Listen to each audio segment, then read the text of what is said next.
Can't we even have a decent conversation in this house?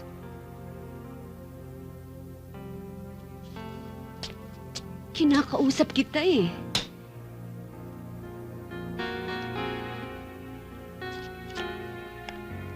Mike, don't you dare shut me out! Not this time! Tapusin na natin ito. Pag-usapan natin ang dapat natin pag-usapan. Hindi bukas, hindi sa makalawa, kundi ngayon. Ayoko makipagtalo. Hindi ako nakikipagtalo! Hindi ako narito para makipag-away! Nakikipag-usap ako. Naghahanap ako ng linaw sa kaguluhang ito. Mike. Mike, pagod na akong mag-intay at manimbang. Hindi ko kayang basahin kung ano itinatakbo ng utak mo. Kailangan kong marinig. Kailangan mo sabihin sa akin kung anong dapat gawin, kung anong mali, kung anong gusto mong mangyari. Wala. Wala. Oh, wala. Yun lang ang masasabi mo. Wala.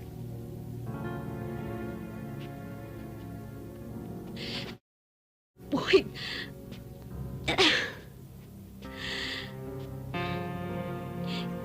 hirap na akong kaiisip ng paraan para maging maayos ang lahat. Pero wala. Wala pa rin akong makuha sa'yo. Sarado pa rin ang isip mo.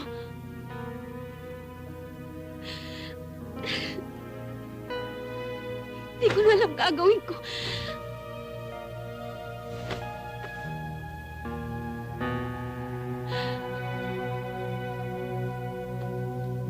Inilipat ko na ng tirahan si Junjun para hindi mo na makita, para hindi ka na maguluhan. Nagbitiw ako sa aking trabaho. At pinagkaitan ko ang sarili ko ng isang magandang propesyon para lang gampanan ang isang responsibilidad na tinalikuran mo.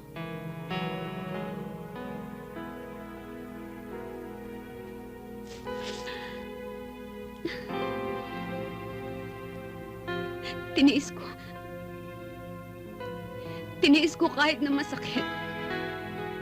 Kahit nalabag sa aking kalooban na malayo sa akin ang aking anak. Para lang magkaroon tayo ng katahimikan. Hindi pa rin sapat. Mali pa rin!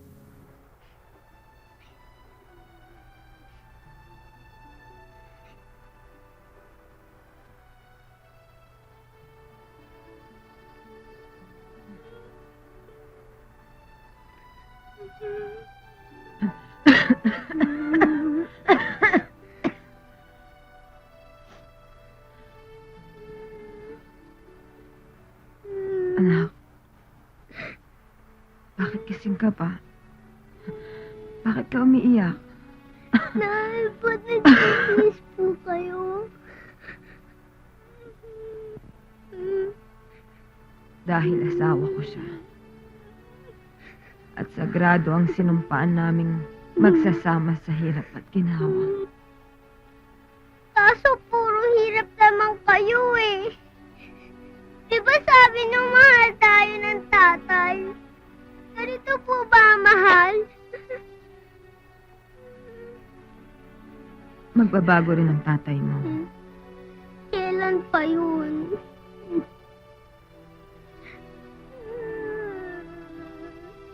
Hindi ko lang alam kung kailan. Basta't ginagawa ko lang ang alam kong tama. Ang magtiis at maghintay. Kahit gaano kasakit. Basta't mabuo lang ang pamilya natin. Anak, kahit na anong pagkukulang at pagkakamali ng tatay mo, ama mo pa rin siya. Pero ayoko pong sinasaktan kayo ng tatay. Anak, hindi niya lang alam ang ginagawa niya. Pwede ba yun?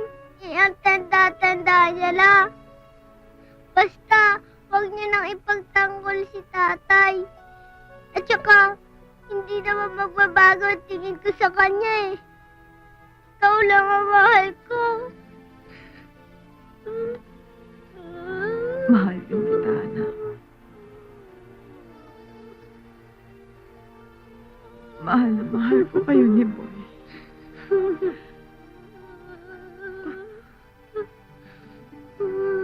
Kain tayo habang mainit. Swerte ko, no? May kasalo ako. Alam mo kasi, minsan bumibili ako tapos pagdating ko sa bahay, wala na akong gana. Kaya lang, pinapainit ko na lang kinabukasan pagising ko.